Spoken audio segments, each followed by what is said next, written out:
Hi there, welcome to Night Timeline Talks. Gracias amigos, bienvenidos a Charlas de la Noche.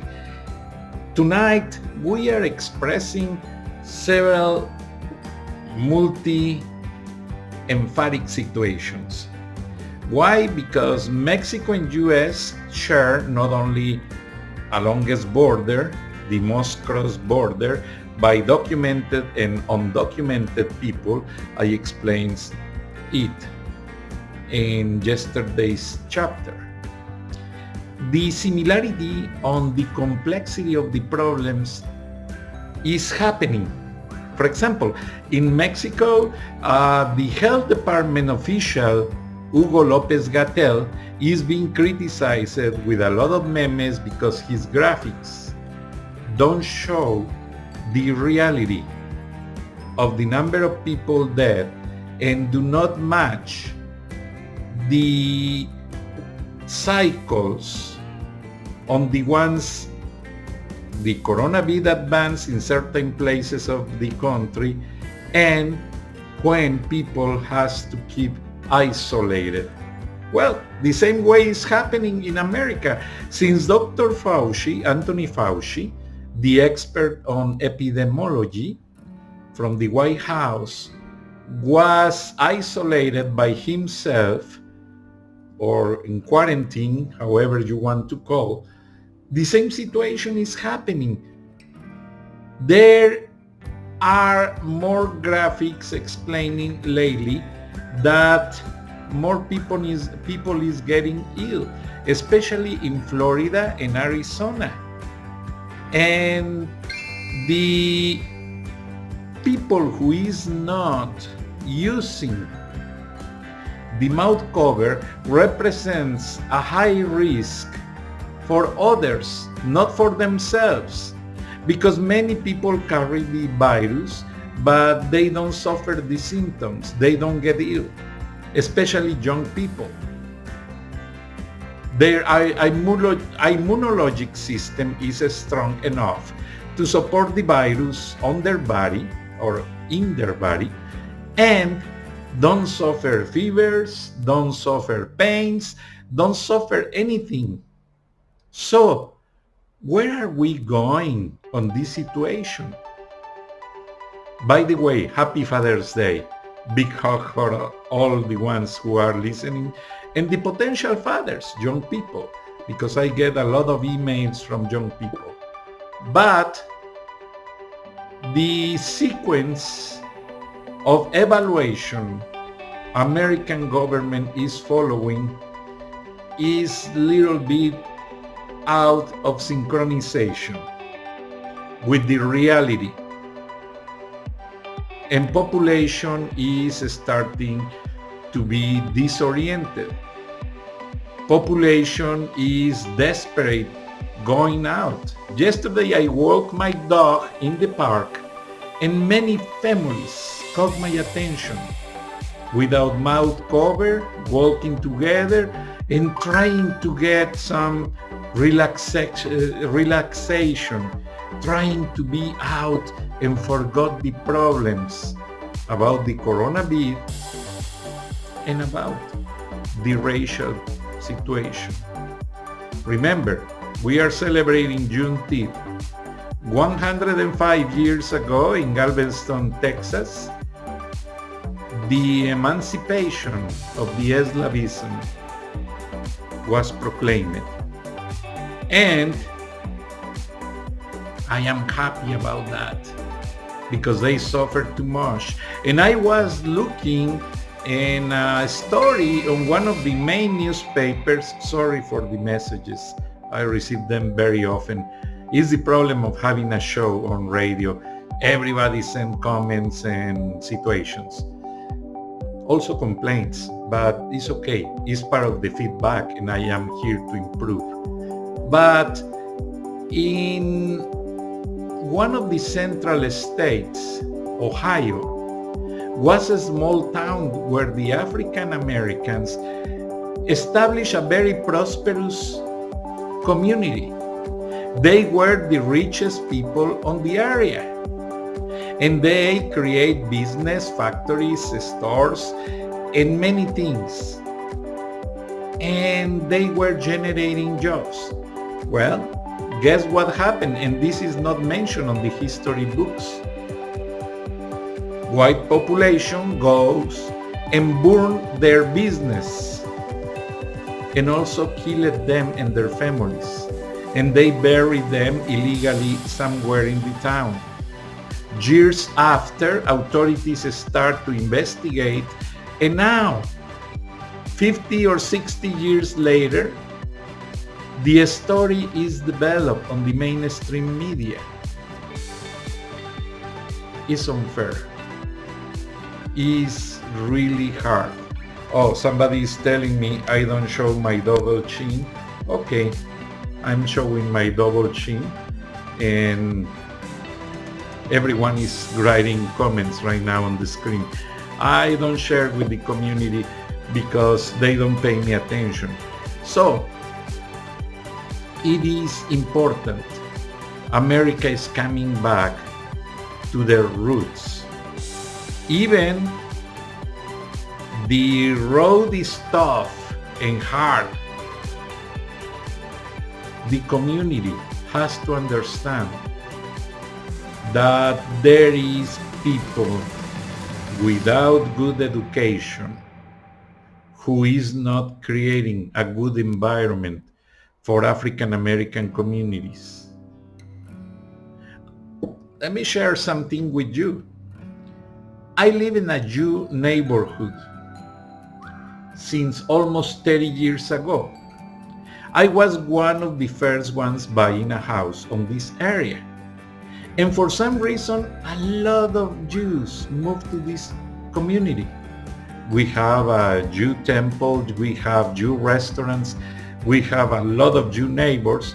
But the funniest thing is one of my neighbors rent the house to an African American who is chef and is coming from one of the Caribbean countries. And he's a nice person. And couple blocks ahead, there is another African American who is a great person. He used to work for a long time for General Electric. And we have amazing relationship. We organize community parties and we share a lot of things together. And you know, it's so hard. As I was explaining to a friend, it's just a minority. It's like Mexicans. I born in Mexico, and not all the Mexicans are bad people.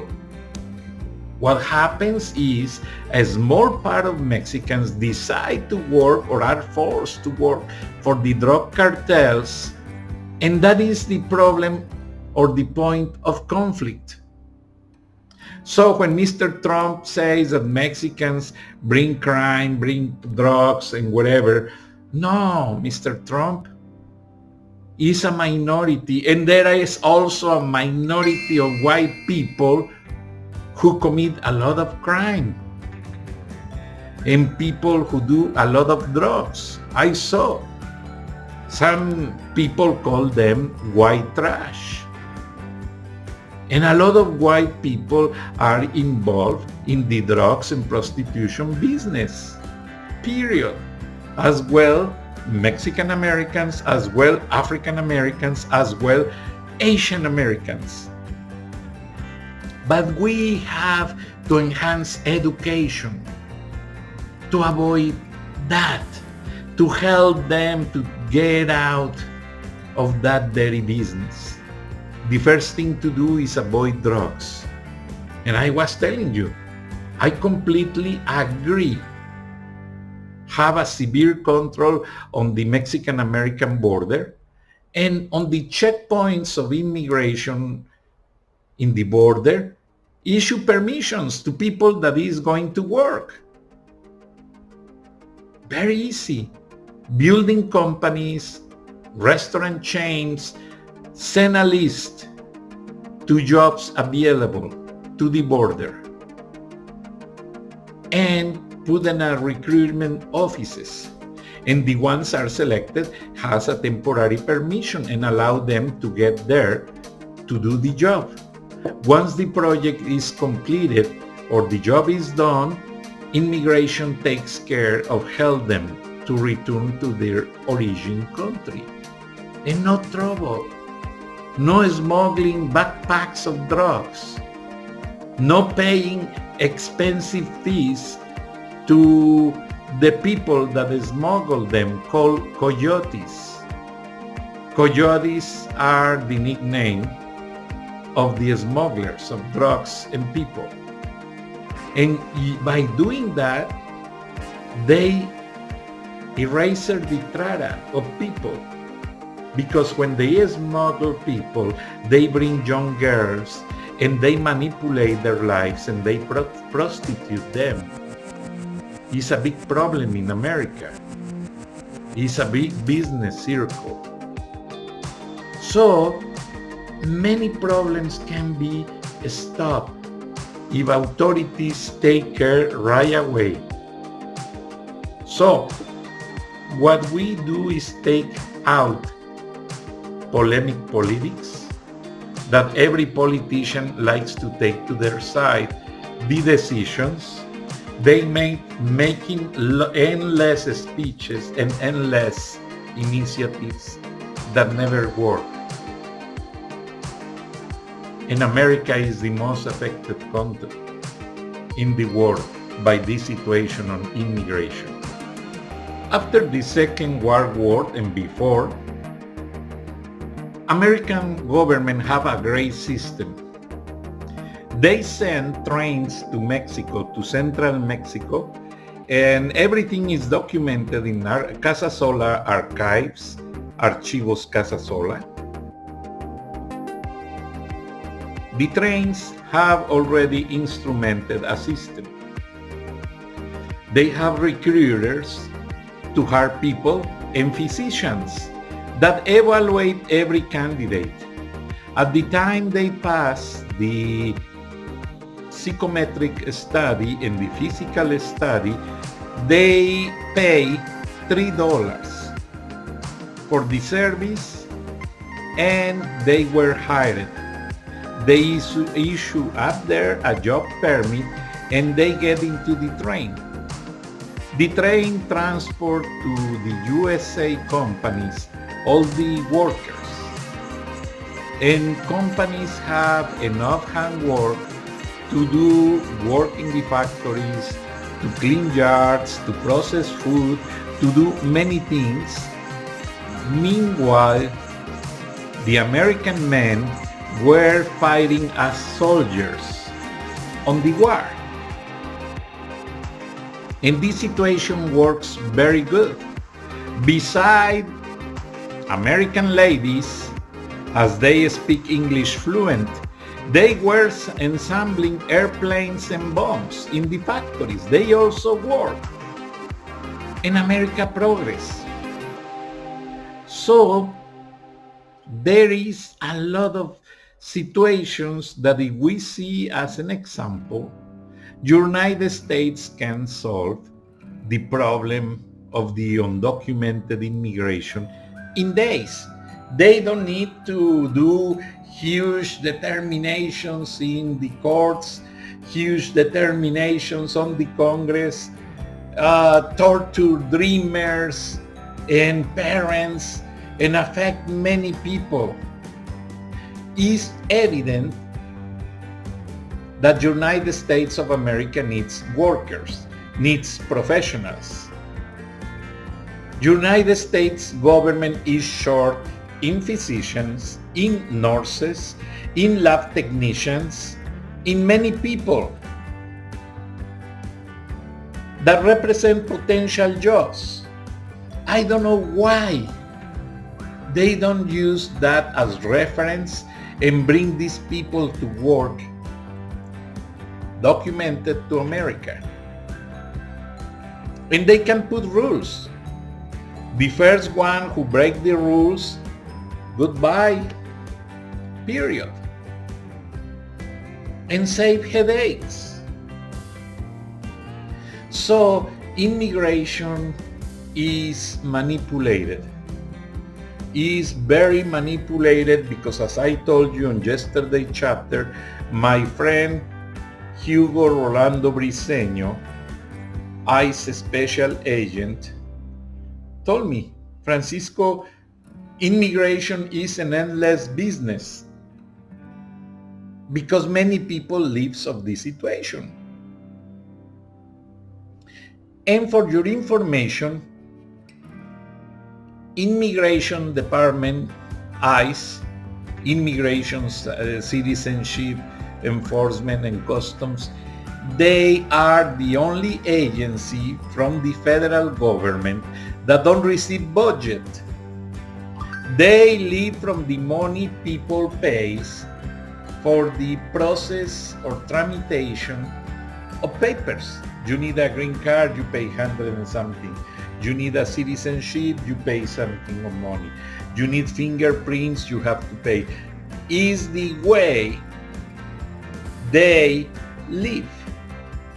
So if they make of immigration an autonomous entity that regulates and controls borders and immigrants, it's easy that they instrument an alternative plan to control the number of people get in. I am sure that as soon they start to issue work permits on the consulates and the embassy of United States in other countries, illegal or undocumented immigrants, they will not pay the $15,000 or $20,000 to the coyotes or smugglers. They will be very happy to come using the safe, fast track to come to America. And that is important because not everybody is thinking that way. But what happened on the crisis of the alcohol in America? Remember, they brew whiskey and vodka and other drinks in Canada, and they smuggled to United States. The mobs on Chicago control all device. And what happens is, as soon as they make legal the consumption of liquors, those mobs stop and the consumption reduces. Always the most prohibited thing is the one that produces more temptation in a human being. If your father tells you, don't touch that, the warning awakes amazing curiosity, and kids go and touch that. So, what is happening is that this wave of ignorance on immigration has to be solved. American government, something that I love from the United States, is that they put every problem in a timeline and with numbers. As soon the numbers, the statistics are revealed on the timeline, very easy people can determine how important or not important is the immigration. How easy can be solved or not solved. Because numbers don't lie. Journalists, yes, and sometimes we make mistakes. So, let's go to putting numbers together. Everything, every situation in regard of the immigration. And as soon as the rest of the citizens find out and resolve that in America really we need more nurses, physicians, engineers. Look, in technology field, you see a lot of people from India, Pakistan, Morocco, but do you know why they brought them, the majority? Not only because they are smart, also because companies can save a lot of money. An American engineer average income is about $100,000. And an engineer from India or Pakistan, the pay is $35,000, $40,000. And what happens when AT&T and Verizon, that are the companies that most people from India hire, says, oh, I am saving a lot of money. I am getting good engineers for the price of one American engineer. I am going to hire more. And they do. And they tell to the Indian already hired, hey, how much can you charge me for helping me find another engineer like you? The person from India don't look for the best engineer. He looks for his cousin, his brother-in-law, and tell, come to America, work in my company, and if you have a problem, I tell you how to solve. And it's what they are doing. But at the end of the long road, American corporations are going to have a lot of problems because they are trusting too much. And one of the biggest situations corporation has with hacking is because they bring foreign engineers that know too much about American technology to distribute gas, to control air traffic, to control money on the banks, many things. And if they are not happy with something, they hack the company. And the corporation lose hundreds of millions of dollars. So the money they save apparently for not hiring an American engineer reverse when the company is hacked. So be careful. I love this country. There is not a better country in the world to live like the United States of America. United States is affordable in many ways, not only on the economic, is peaceful, is important that the government and corporations enhance together programs to improve education. And we must keep going with that. Education is the foundation of the United States.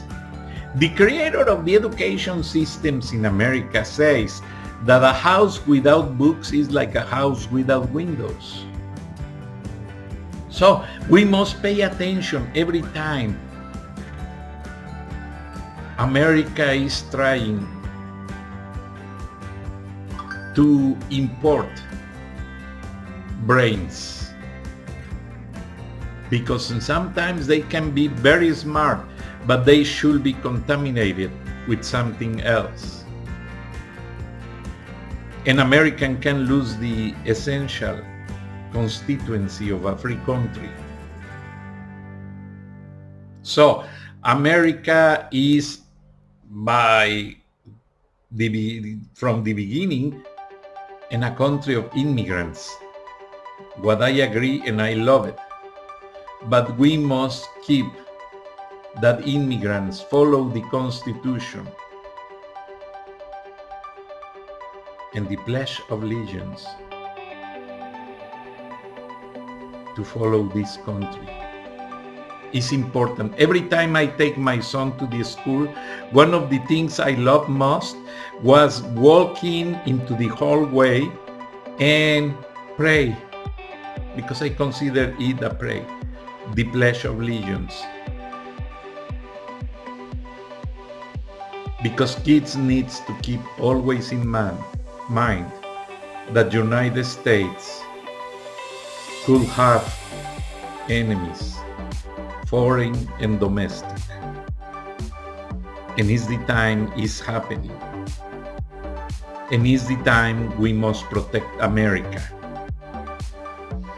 And it's the time we must be prepared.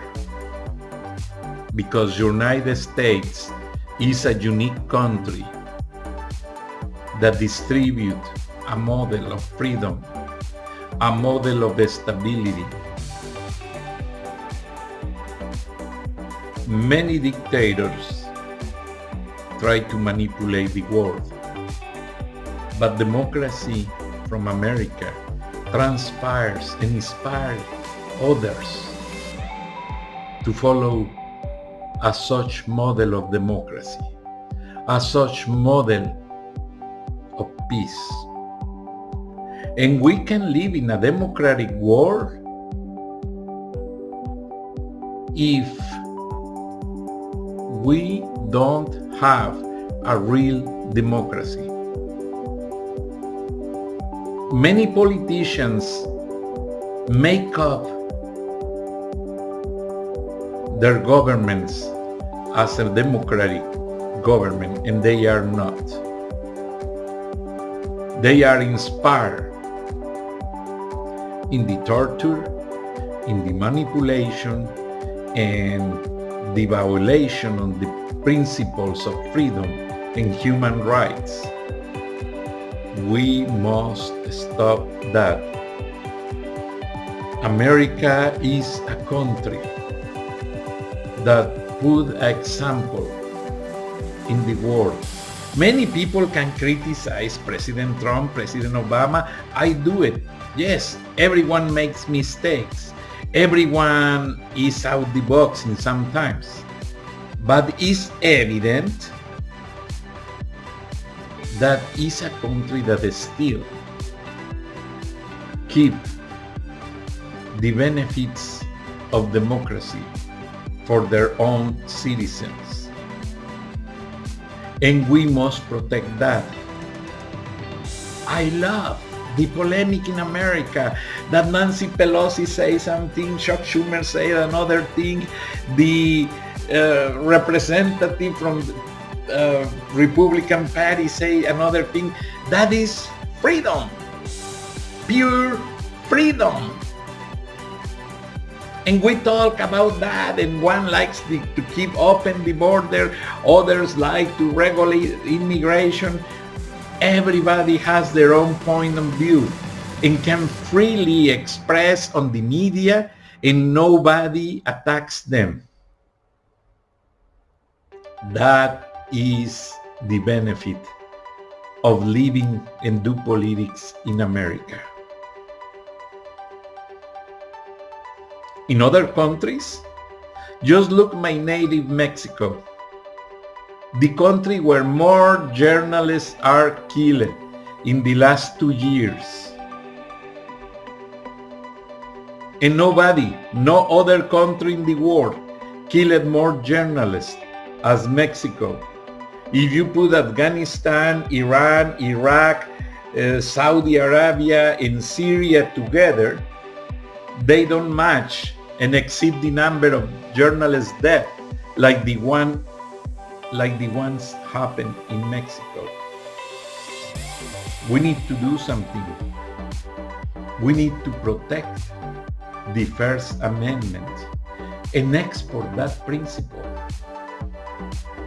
The freedom of speech is fundamental foundation for justice, democracy, and social stability. The day we lose that, we lose everything. So, my Mexican American community, we must have to learn that United States is a country that teach us every day a piece of freedom, a piece of wisdom, because this country has some mistakes that we have to separate and improve. But the base of the foundation of this country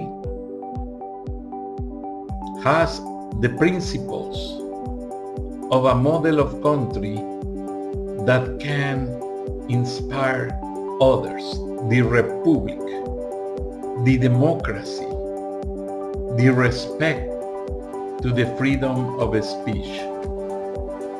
If we lose it, we lose everything, and we can recover for our next generations. It's going to take for a while. So keep it and respect.